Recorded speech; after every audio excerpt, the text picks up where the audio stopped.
If someone sent you a rent-to-rent deal today, would you know if it's actually good, or would you just hope the numbers are real? Most investors never check the assumptions behind the spreadsheet, and that's why the deal fails.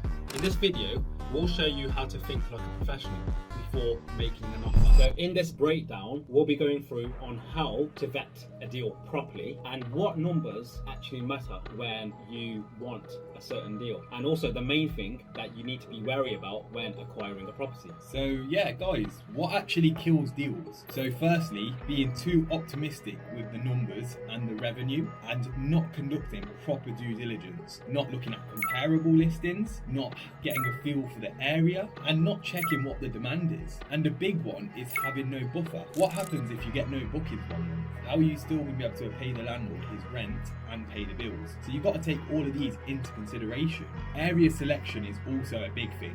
For example, Coventry versus Birmingham. We have a unit in both Coventry and Birmingham. So in Coventry we have a 1-bed apartment, in Birmingham we have a 2-bed apartment. And what we found from our experience and our clients' experience, Coventry does better for the contractor market, whereas Birmingham does better for more of the touristy market. So in our Coventry property, we get longer term stays, like around a month or longer at a time, whereas the Birmingham property ranges from a few nights to a week or two. And it all depends. When you're looking at a deal, you've got to kind of decide what kind of market are you looking to attract. Do you want a contractor market, which is less headache, less stress, longer term bookings, but the revenue is less? Whereas Birmingham, for example, it's a higher revenue, more short-term stays, more turnover, but the profit margins are greater. Yeah, I agree on that. And another aspect that you need to look at when you're looking at a property, what strategy is it suited for? So for example, you're at a viewing, is it mainly suited for rent to SH, so rent to social housing, rent to service accommodation?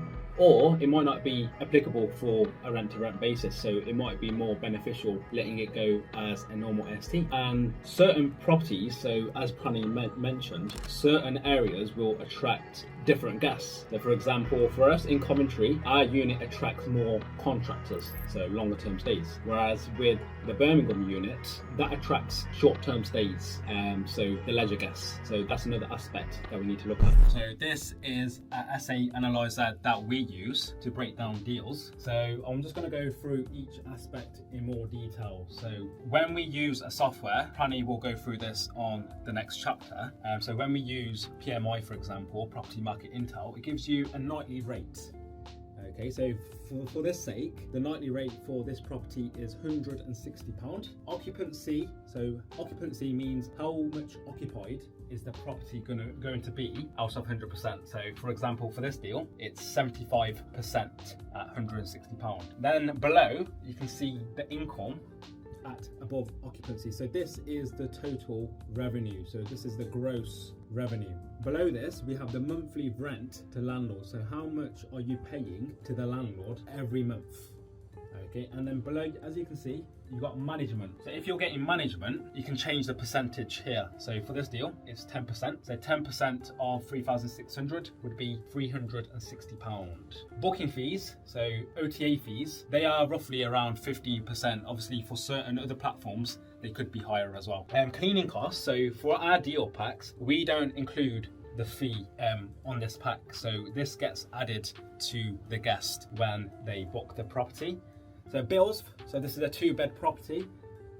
So roughly from our experience and our client's experience is around £350. So this covers Wi-Fi, council tax, gas and electric, and water. So that is all covered on that basis here. That is the total monthly cost. Okay, so that is the management, that is your rent, and that is the cleaning costs as well as the bills on top. That is the profit. So as you can see, profit at above occupancy. So this is the profit that you'll be profiting at 75% occupancy at £160. So as you can see for this deal, £1,000 banger of a deal. Annual profit, so you'll just times that by 12 to give you 12 grand profit for the year, and that is the total money down. So for this deal, it is 7,700, which I will explain in more detail. The return of investment for this deal is 156%, okay, which is huge. Going down, so the next section here, we can see the nights. Okay, so 30 nights would be 100% occupancy, 15 would be 50%. So you can see the profit margins there. So they tend to increase as the occupancy increases. And then on the right, you can see the annual profit as well. So like I said, you'll just times that figure by 12. So for this deal, occupancy rate was 75%, £1,000 month profit for this deal. On this section here, so the last section is the money down section. So the rent, how much rent are you paying to the landlord or the agent? Deposit, so is there a deposit? So we try our best to negotiate the deposit, £0 deposit, but for some deals, the landlord wants a deposit. So for this deal, there is a deposit. Staging. Okay, so staging is cost for furniture. So any extra linen, any sofa beds that you need. So any furniture that you need, we apply a staging fee. Okay, so we want it to be the most realistic for yourself. And this is very conservative as well. And then at the bottom, we have the sourcing fee. So for this deal, it is £3,000. Is total investment in 7,700. And this is the main one, months to break even. So for this deal, the months to break even is 7.7 months. So what we suggest is you should return your money for a rent to rent deal within 12 months. Lower the better. So for this deal, 7.7 months, and that's with 10% management as well. I would take any day. So yeah, I hope that explains this analyzer pack in more detail, and I hope you've got a better understanding as well. So this here is such a powerful tool. This is Property Market Intel. This is some AI powered software, which when you are looking to analyze a rent to rent deal, you can put the address in here of the property, the number of beds, the number of baths, and the number of guests. And you might be thinking, 6 guests on a 2-bed, how? Because we put a sofa bed in the living room. So with that, you get an extra 2 guests in there. So the more guests, the more money. So this is Property Market Intel, and I'll give you a bit of an overview. So when you put the address in, it will pull through listings close by and work out an average of the nightly rate and occupancy based off the comparables nearby. So if I scroll down a bit, this is for our Rotunda 2-bed flat, and you can see £187 is the average daily rate with a 68% occupancy rate. But we know that it can do better than a 68% occupancy rate based off our experience, our clients' units, and off the management team, what they are achieving. So this gives you a full breakdown. So when you are looking to take on a deal, you can be confident with it and you know that the property works and there is demand for it. And then if we scroll down a bit more, it gives you comparables in the area. So as you can see here, it's got a load of comparables, all in very close proximity, 0.02 miles, 0.09. And what you can do as well is you can go on the link which takes you to the listing. So that will take you to the listing, and then you can look through there at the nightly rate what they are getting. So you can be confident that when you are analysing a deal, that you know it stacks and that the numbers will work. This is such a powerful tool, and there is other tools like AirDNA which does the similar kind of thing, but we found from our experience that PMI is what we prefer using, as it's the most accurate with figures. So it pulls through all the listings. A quick tip for you guys, when you're looking at listings, you want to pull through 3 listings that are within 1 mile radius. So obviously you can see with this one, it's pulled through a load of properties which are very close by, because this is right in the heart of Birmingham city centre. So as everyone knows, there is loads of properties around there. So we can then analyse these deals, go on the listings, check the nightly rates, what occupancy they're getting. I'd always take the occupancy and nightly rates that it shows here, I'd always take them with a pinch of salt and do your own checks on the property.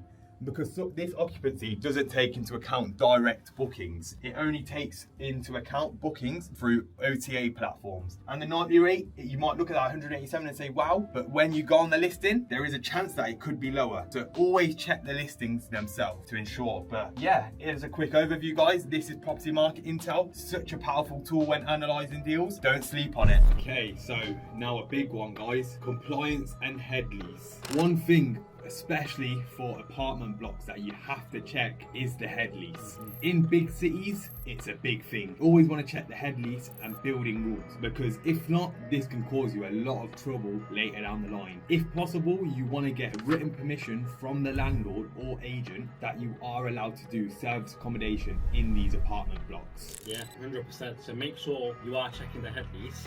So a real life scenario for us. So one of our clients, they had a 2-bed property in Birmingham City Centre. We checked the head lease. It was completely fine before we got that deal. However, around 6 months into the deal, the head lease and the terms changed. So the block management changed the rules for short-term stays, and they didn't permit subletting the whole property. So the head lease can change throughout the contract as well, so it's important that you keep up to date with that. So for example, in our scenario, what we had to do, we had to transfer him to another property, and it was a house, it was a freehold, so we didn't have none of those problems. So moving on to negotiation. Negotiation is a big aspect when you're looking for a deal. So when you want to negotiate the rent, for example, look at the market rent for the locations nearby. So what we suggest is look at the radius of half a mile to a mile max, and look at how much the rent is in those locations. So let's say if a landlord has a property for 1,300 and the market is around 1,100, you got real evidence that you can show to the landlord saying the rent's too high. Also, when you're negotiating to a landlord, they might have had AST tenants beforehand. So the selling point is, of course, there's no void periods. Okay, so with a company let, regardless whether it's occupied or not, you still have to pay the landlord. So essentially for the landlord, there's no void periods. The lease is also longer than a normal AST. So roughly it's around 3 years, 3-year contract. Obviously you will have break clauses in there as well. You will have break clauses in there for security purposes as well. And also the condition of the property with a company let is, from our experience, a lot better. So from our clients' perspective and their units, they're in hotel room condition. So property will be maintained to a higher degree, and also cleaners will be coming in on a weekly basis. So what I recommend is maybe having a brochure when you're negotiating a deal. Yeah, and some other things that you can negotiate too, guys, is a rent-free period. A lot of people miss this out, and I don't understand why. If you can get a rent-free period to get the property set up, why wouldn't you ask for it? So what we always do is, with every property, we will always agree a rent-free period with the landlord. This is to give time to get the property set up, get it furnished, do any redecorations that are needed, and this is something we will always get. With every landlord, we always manage to get a bit of time rent-free, so that before you start paying the rent, before the property starts even making you money, you're not having to pay anything while setting this property up. And another thing that we always try negotiating is for a no deposit or a deposit replacement scheme. And the reason why we do this is not to take the mick out of landlords or agents, it's because the whole reason of a deposit is to maintain the property of a condition. When a property is going on a company let, it's going to be kept in a better condition. As Jesse mentioned, you're going to be decorating it to a very high standard, you're going to be furnishing it to a very high standard. So that is the reason why we try and negotiate for a no deposit or a reduced or a deposit replacement scheme, depending on obviously what the landlord's comfortable with. And another thing is furniture contributions. Some landlords are open to this, some are not, but it's always worth asking the question. So we will speak to landlords and see if they are open to contributing a bit towards the furniture, depending on what's already in the property. I think the lesson from this, guys, is you don't accept the first number. You always want a bit of negotiation, and you need that bit of leeway, and you need to know how to properly structure deals. So stress testing, stuff that you have to consider. What if the occupancy drops? What if the nightly rate drop? What if the maintenance spikes, or the cleaning cost spikes, or the bill spike? Have you planned for this?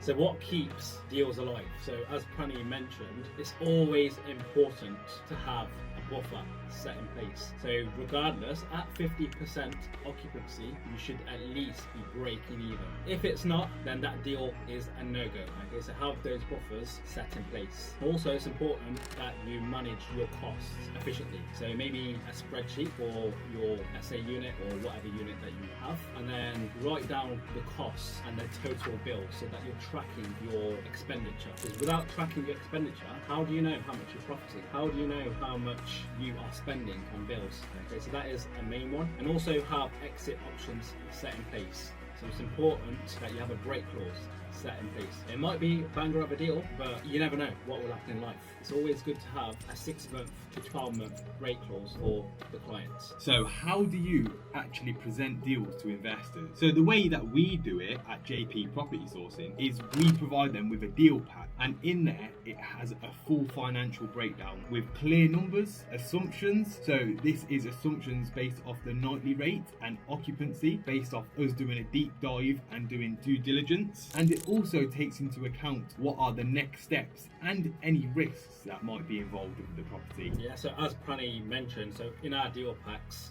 we have a total summary for the property. So property type, is it a house, is it an apartment? How many beds is it? Does it have parking? Does it have any bathrooms? And that just gives a better understanding to yourself to see what kind of property that you are looking for. And then at the bottom we will have a map, so the location, and then below that we'll have the breakdown. So we went through the breakdown and we went through the SA analyzer. So we will have one with management and one without management. Obviously certain people may want management, certain people may not want management. So we have two options. So at the bottom it's just a little summary on me and Pranny. So some quick objection handlings that we always hear. So Jesse, I hear all the time that rent to rent is illegal. Is this true? That is incorrect if it's done correctly. Okay, so it's important that you inform the landlord on what you're going to do with the property. So are you going to sublet the property? So make sure you have good communication with the agent or the landlord. Also, another biggie, the contract. It's not a normal AST contract that we need to use for a company let. It has to be a specific one for the property. So it has to be a company let contract, and it's important that you read each clause properly. If the clauses are sufficient, then it is not illegal. Okay, that's interesting. Another thing that I've heard is that it takes a lot of capital to get started. Not at all. Okay, so we've had clients that have had £4,000 and they've acquired the deal, they've paid us a sourcing fee, and they're profiting every month now. So if it's the right property, so with a 1-bed, you can get it for a low amount, from 3,000 to 5,000, all depends on the property type. Whereas a normal buy to let, you need 25% at least of the value. Okay, so you need a bigger deposit, whereas with rent to rent, up to 10k that you need, which is very low. Interesting. So another objection that we tend to hear, clients saying, I'm scared to lose money. What do you think about that? No, that is completely understandable. Obviously, it's an investment. With any investment at the end of the day, it's a risk. But that is why stress testing and due diligence comes in. So that is why investors choose to work with us as deal sources. Because we are analysing deals every day, we know how to conduct due diligence, and we will only send them deals that we know will work and we are confident in. So yeah, I completely understand where they're coming from. There is always a risk that you could lose money. When done properly with correct analysis, you can have that peace of mind that your property will do well. And another objection that we have is from landlords. They say a company won't look after my property as efficiently.